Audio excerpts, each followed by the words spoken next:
अहबाब गिरामी कद्र, हम ज़िक्र इमाम अली मकाम इमाम हुसैन अलैहिस्सलाम की अज़मत, मेरे मौला हुसैन अलैहिस्सलाम का मकाम व मंज़लत, मेरे आका हुसैन अलैहिस्सलाम की शान और इज़्ज़त व एहतराम को याद करने के लिए हाज़िर खिदमत हैं। ये ज़िक्र एक मुसलमान के लिए कैसा होना चाहिए?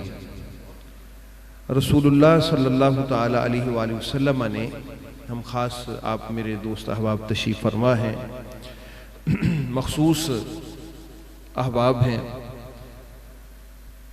रसूल पाक अलैहिस्सलातु वस्सलाम ने दोनों शहज़ादों को किस तरह रखा कि यदुम्मुहुमा व यशुम्मुहुमा,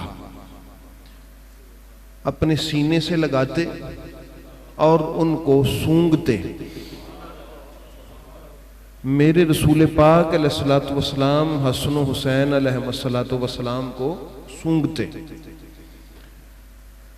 उनसे खुशबू लेते और इरशाद फरमाया कि हुमा रिहान ताया मिनद दुनिया, ये दुनिया में मेरे दो फूल हैं।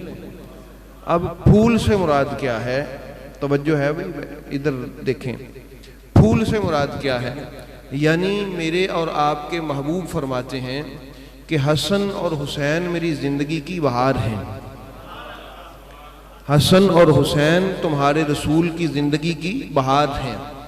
भाई अब कौन सा वो मुसलमान होगा कि जिसके रसूल की बहार तो हों हसन हुसैन और उम्मती के जिक्र की बहार न हो हसन हुसैन। असल में उम्मती कहलवाए जाने के लायक ही वो खुशबख्त इंसान है कि जिसकी सांसों की बहार जिक्र हुसैन पाक हो, जिसकी मजलिसों की बहार जिक्र हुसैन पाक हो, जिसकी बज़्म की बहार जिक्र हसनैन करीमैन हो, जिनकी नशिस्त व बर्खास्त की बहार जिक्र हसनैन करीमैन हो। तो ये रसूलुल्लाह सल्लल्लाहु ताला अलैहि वसल्लम ने हमारी रहनुमाई फरमा दी। फरमाया, ऐ उम्मतियों, अगर तुम मुझे रसूल मानते हो और यकीन रखते हो तो फिर जिस तरह हसनैन मेरी बहार है ना, इसी तरह हसनैन तुम्हारी भी बहार होना चाहिए। बहार होना चाहिए। बहार, बहार से मुराद है कि दिल के फूल खिल जाएं जिनके जिक्र से। दिल के जो चमन है इसमें लगा हुआ, दिल के आंगन में, वहां कलियां चटखें और फूल खिले जिक्र हुसैन पाक से, ताकि पता लग सके इस बात का कि सिर्फ हसन हुसैन रसूल पाक की जिंदगी के फूल नहीं है, रसूल के गुलामों की जिंदगी का फूल भी है। सिर्फ रसूल की बहार नहीं है, रसूल पाक के गुलामों की बहार भी हसनैन करीमैन है। तो इसलिए अहबाब गिरामी, एक हदीस पाक है हमारे तफसीर अद्दुर्रुल मंसूर में और तिरमिज़ी शरीफ में और अल मुस्नद में, हज़रत अब्दुल्ला इब्न अब्बास रज़ियल्लाहु ताला अन्हु, हज़रत अब्बास जो हैं हज़रत अब्दुल मुत्तलिब के बेटे, नबी पाक के चचा जान, रसूल पाक के चचा जान, शिकायत लेके आए मेरे मुस्तफ़ा करीम की बारगाह में। आप और मैं इस तकलीफ को महसूस कर सकते हैं। शिकायत लेके आए कि या रसूल अल्लाह सल्लल्लाहु अलैहि वसल्लम, मैंने नोट किया है कि ये जो मुसलमान हैं ये आपस में बातें कर रहे होते हैं, और जब मैं आ जाऊं या हमारे खानदान का कोई बंदा आता है तो ये खामोश हो जाते हैं, गोया कि ये बात हमसे छुपाते हैं या अपनी बात हमारे सामने करना पसंद नहीं करते, या हमें ये इस लायक ही नहीं समझते कि ये कोई बात हमारे सामने कर सकें। तकलीफ महसूस होती है। आप कर सकते हैं कि नहीं? कोई दो लोग हैं, आपके दोस्त हैं, आपके साथ ही उठने बैठने वाले हैं, आपके पास ही रहने वाले हैं, वो बातें कर रहे हैं और ऊपर से आप चले जाएं और वो खामोश हो जाए। अब वो बोलना ही नहीं, बात ही खत्म कर दें, गुफ्तगू बंद कर दें, बिल्कुल। तो यकीनन बंदा शर्मसार भी होता है कि यार मैं क्यों आ गया यहाँ, मुझे नहीं आना चाहिए था, या यही मुनासिब नहीं समझते कि मैं यहाँ ना आता। ये तकलीफ दे अमर था।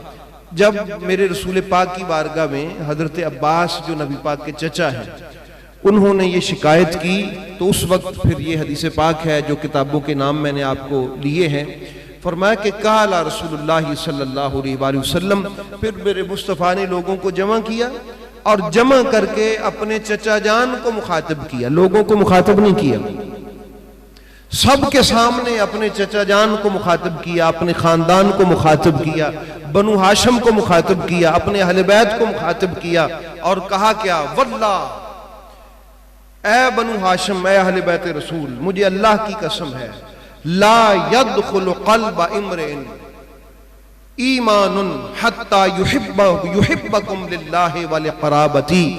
फरमाया मैं मोहम्मद अल्लाह की कसम खा के कहता हूं कि ये ईमान तब तक किसी बंदे के दिल में दाखिल नहीं हो सकता जब तक वो अल्लाह के लिए तुमसे मोहब्बत न करे,